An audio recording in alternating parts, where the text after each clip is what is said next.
is Shekhar here. I'm so grateful to the IRF that we get this opportunity to ask you some questions. And for the first time, I've seen you, and I'm glad that I can ask you a simple question. I am a businessman, and one of my, or rather my only hobby is studying religions. So one of them, obviously, being the Quran.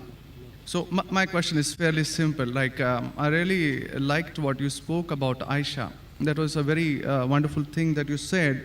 So my question is fairly simple. I'll make it very small. But I really hope that I have the opportunity to cross-question you after you answer me on your answer. Thank you. So we see in Muslim, book number 4, number 2127, wherein it says, a part of it that is, he stuck me, Aisha, on the chest, which caused me pain. Further down, if you look at Mishkat al-Masabi, volume 2, page number 690, repeated again in Muslim, book number 9, number 3506, a part of it, I'll just get to the point, wherein Umar is trying to say to the Prophet, or rather trying to make him laugh. He says, Messenger of God, I wish you had seen the daughter of Khadija, where she asked me for extra money, and I got up and slapped her on the neck. God's messenger laughed and said, they are around me, as you see, asking for extra money. Abu Bakr then got up, went to Aisha and slapped her on the neck, and Umar did the same to Hafsa. Now we see something of a pattern coming in. Then if we just jump to Quran chapter 4, verse 34, and those wives you fear may be rebellious, admonish, banish them to their couches and beat them. Now, as I understand from your talk, that there is equal punishment for both man and woman. I'm not contending whether they should be beaten or not. My point is, what is the right of the woman if the man is wrong? Because he gets to beat her up. Brother asked a very good question, and I give you the right to cross-question me after the answer. It is granted. The brother quoted hadith of Sahih Muslim and Mishkat al-Masabi. Do you know the relationship between Hafsa and Hazrat Umar? Well, I've not really got to the point that much. I'm still studying. Do you know the relationship of Aisha and Abu Bakr? May Allah be pleased with them both. Her father, if I'm not mistaken. That's right. I'm asking you a question. Are you married? Yes. Yes. Do you have a daughter? 2 of them. 2 of them, fine. I get to go to heaven. Sorry? I get to go to heaven. No. If you bring them up correctly, I remember with love and compassion, then you'll go to heaven, otherwise not. But, just kidding. But that is only righteous deed. Without iman, you can't enter Jannah.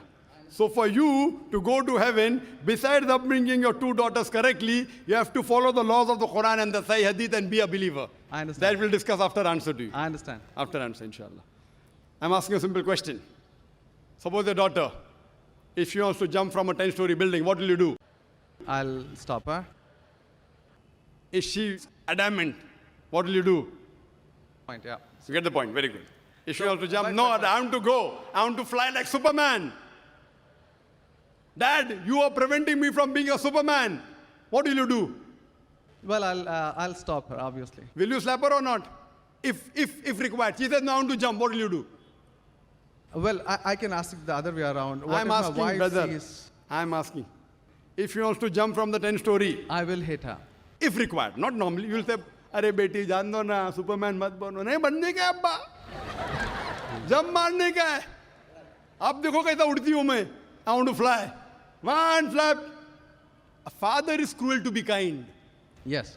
Now, our beloved Prophet Muhammad said, anyone who does not love Allah and His Messenger more than his own life, he is not a Muslim.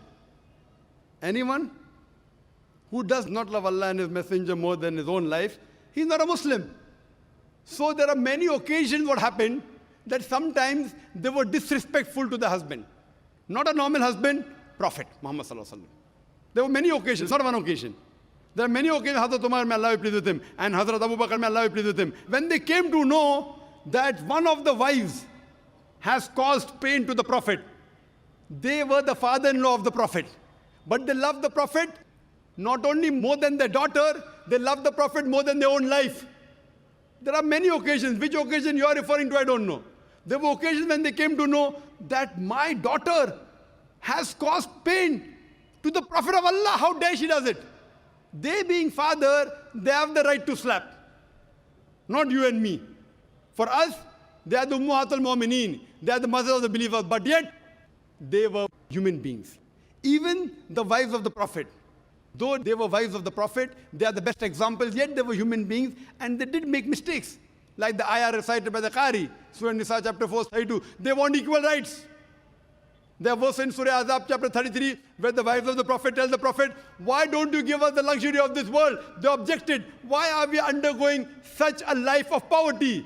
So Allah sends a revelation. If you want this world, I will grant it to you, but you will not get Jannah. The verse of the Quran says, I will free you. That means, if you want, I will let you go free. Divorce, not that he divorced. And you can get the luxury of this world, but you won't get heaven in the hereafter. And the wives of the Prophet, they repented and they asked for forgiveness and Allah forgave them. So here also it's in context. And going against the Prophet is more bad than jumping from top.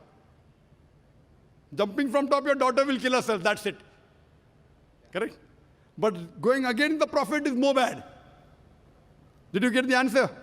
Sir, but my question still stands. I understood your point. I haven't completed my answer. Okay, you asked the question, no problem. My question is pretty simple. I haven't completed my answer yet, brother. All right. Because I know your question was in two parts. Then you quoted the verse of the Quran, Surah Nisa, chapter 4, 34. Yeah. And said about wife beating. I want to complete that before you answer. Otherwise, you said Zakir answered half. I only answered one part of your question regarding hadith. The second part is of Surah Nisa, chapter 4, verse number 34. Exactly after the verse that was recited by the Qari.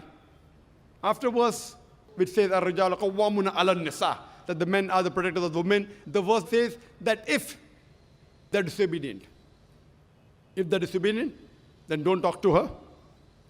After that, don't share the bed. Then the Arabic word is daraba, means beat her lightly. The Arabic word is beat her lightly, daraba. Ibn Abbas, may Allah be pleased with him, said, when you beat your wife, you should not beat on the face. Point number one. Point number two, when you beat your wife, there should be no mark left on her body. And he gave an example, beating with a miswak. Miswak is toothbrush. In modern way, I will say beating with a handkerchief. Handkerchief. Now, if you beat your wife with a handkerchief, it is symbolic. It is not wife bashing. Wife bashing is not allowed in Islam. Wife bashing means one shot on the face. Hit so hard so that the mark remains. She'll remember you for the next 1 week or 2 weeks. In Islam, wife bashing is prohibited. It is daraba, means beat her lightly. That means first you tell her she's wrong. You admonish her. Don't share the bed with her. Ultimatum. Last warning. Beat her lightly. Now, what I said, for any crime committed, the punishment is same. Punishment is same. Beating lightly is not a punishment, it is a warning. Can you do the opposite? Can the daughter hit the father? What if your daughter slaps you? Will you like it? No. Why? Equality. Let me complete my answer. You talk about equality. If your daughter slaps you, will you like it? No. No. There may be occasion when you get lunatic, when you become very old, and if you want to jump and then she slaps you, I will agree with her, correct? Though you said, no, I'm agreeing with you. I understand. I'm helping you. You understand, but you don't understand me. No, I do. I'm helping you. Okay. If you grow up and you become a lunatic, you become senile, you want to jump from the 10th story, your daughter says, Abba, mat karo, don't do, father. She may have to slap you. She's doing in good faith. Accept it.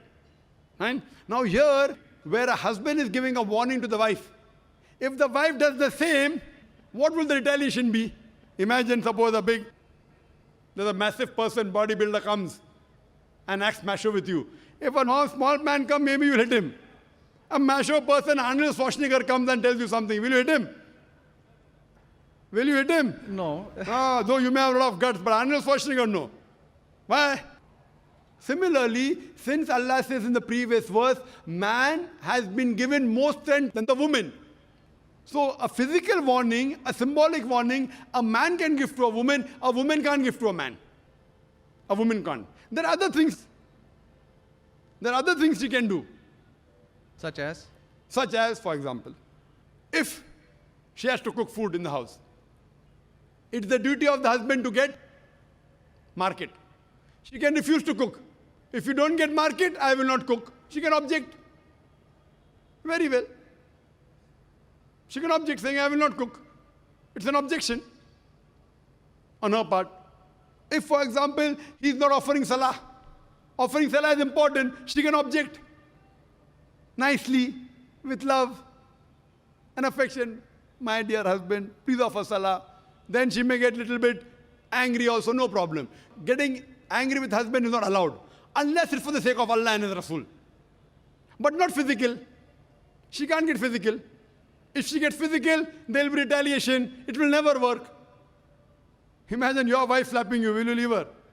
Fine, you may say, Jaan do. So, what do you realize? This is a symbolic beating. What the Western media has done, they portray as though it is wife bashing. Where is wife bashing? You know the hadith also. So, because of that, Islam is the best way of life. It shows you how to lead life with your wives also. Hope that answers the question. If you have any counter question, you're most welcome, brother. Yes, actually 2 points on that. Primarily, the first thing that is said is a daraba, which means basically tapping. And as I understand from the Hands Word Dictionary, it comes from the word idrib. And now, if you look at it, the Arabic word is used in 2 ways. One, to strike up a poem, the word idrib, from which the word darwa is taken out. The first is to strike up a poem, and the second, which is used 12 times in the Quran, is a physical action of striking. Strike off? Strike up a poem, or Strike second, up a poem. Strike up a poem, metaphorically. Second part is the physical action of striking. It's used again in Surah 8:12, wherein it about an angel strike off their heads, strike off the very tips of their fingers. The same word is used. So how can the same word be interpreted there as lightly, but here as Very good question. The second part. Very good question. Very good question. The second part is that if we come back to Sahih Bukhari, volume 7, number 715, again, the respectable, I truly mean that, respectable woman Aisha, a great scholar, I read about her, narrated, Aisha said that a lady came wearing a green veil and complained to her, that is Aisha, and showed her a green spot on her skin caused by beating. It was the habit at that time for women to support each other, means when they get beaten up, so you support each other. So when Allah's messenger came, Aisha said, I have not seen any woman suffering as much as a believing woman. Look, her skin is greener than her clothes. That was my second part. As for second part, I'll answer first, and first part, I'll answer second. No problem. She's complaining to the Prophet that somebody has done injustice to her. It doesn't end saying the Prophet agreed with it. If someone has done injustice, if we read ahead in some other hadith, the Prophet may have done justice to her. It doesn't say that someone beat her and the Prophet agreed with it. Correct? She's just reporting that maybe there is injustice done to a woman. That's it. The moment she's complaining means she's disagreeing with it. She didn't say, Prophet, I heard a very good thing I saw, that the woman was beaten up. The moment she's complaining means the wife, Hazrat Aisha, may Allah be pleased with her, disapproved of it. So the lesson we get from this is, no one should beat the woman such a way that she becomes green. But sir, see, the exact statement she makes is that I have not seen any woman, that's Aisha herself, it's not my interpretation, I have not seen any woman suffering as much as the believing woman. So we see at the time of Muhammad that women were really in very, very bad shape, even though... You know there are hadith is saying, I have not seen a person, a believing person like Hazrat Bilal suffering. What was he suffering from? His master tortured him and said, don't say there's one God and I will leave you. Hazrat Bilal, may Allah be pleased with him, on the death stone, he's agreed to die. He will say, I will not denounce Allah. I will keep on saying, La ilaha illallah Muhammad Rasulullah. There's no God but Allah and Prophet Muhammad is a messenger. He's taking the pain.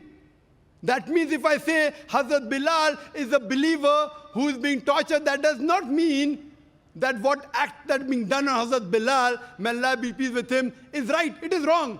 but he's a believer who's taking the pain. In this context, we have to see the context and go to the Shara. You have to see Fath al-Bari, and what was the woman? Was she? What was she? Who tortured her? Was it the master? Was she a slave woman? You have to go to the Shara. I'm not a muhaddith. I'm telling you what the answer can be. You have to go to the Shara and find out. Why was she? Who hit her? Who beat her? Did the husband do? Was the husband a believer? There are 10,000 reasons. But Just sir, because- excuse me, in Mishkat al-Masabi, Brother Shekhar, volume 2. Brother Shekhar, Yes. what I would like you to do, there are so many people waiting at all the mics.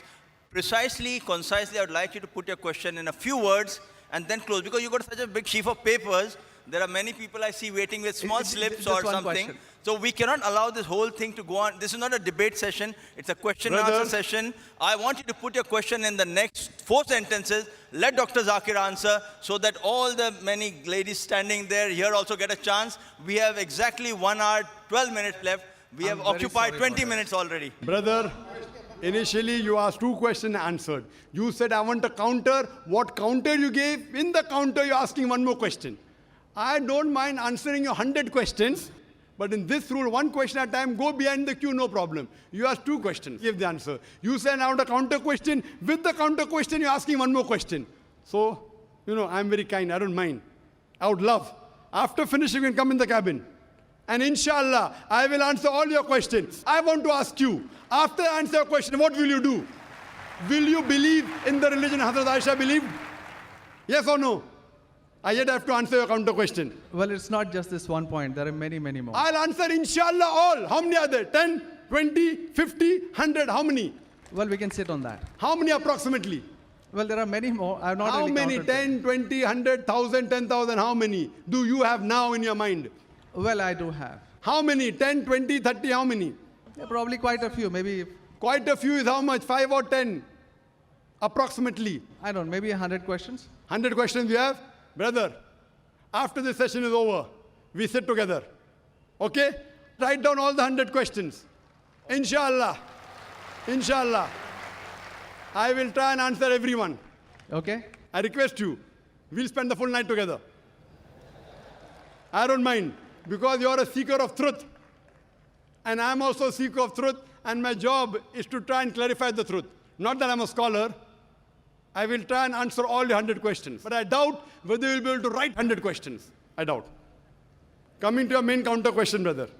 That will be basically counter question. Counter question of yours is that daraba has got 2 meanings. One is strike off the head. You ask me then, how do you come to know which is correct? Correct?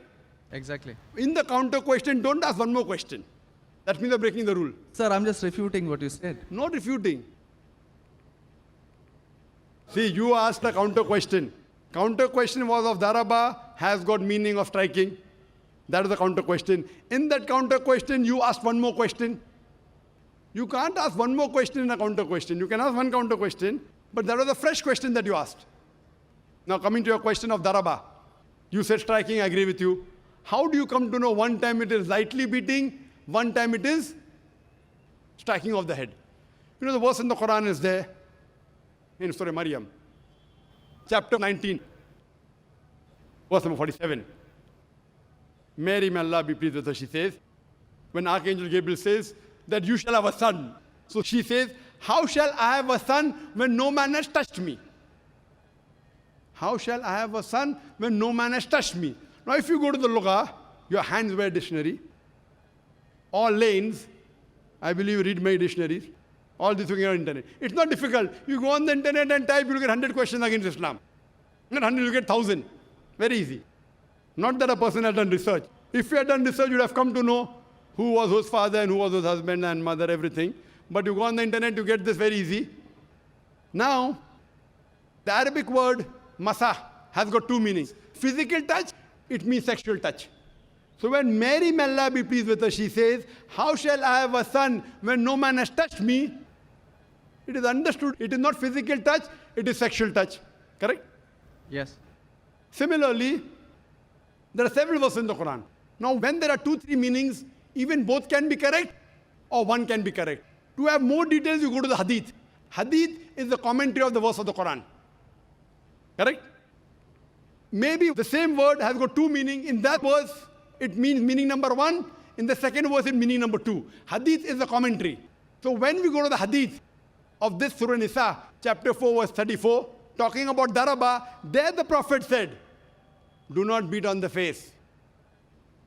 Do not leave a mark. Beat like a toothbrush. I gave the answer, but you were so much concentrating on the notes you have that you forgot my answer. If you have heard my answer, that if there are 2-3 meanings, all meanings may not be right. Maybe one is right, maybe 2 are right, maybe all 3 are right. Therefore, you have to go back to the Prophet. The Quran says, Atiullah, Atiur Rasul. Obey Allah and obey the Messenger. So when there are 2-3 meanings, you have to go to the hadith and find out what did the Prophet mean by that word. So there when it says strikes off that, it means strikes off. Here it means strike lightly. So therefore, if you know the supplement to the commentary of the Quran, it's the hadith. Without the authentic hadith, you cannot understand Islam. So a prophet said, it means beat lightly, like beating with a toothbrush, don't beat on the face, don't leave a mark on the body. So these are the guidance given by Rasul.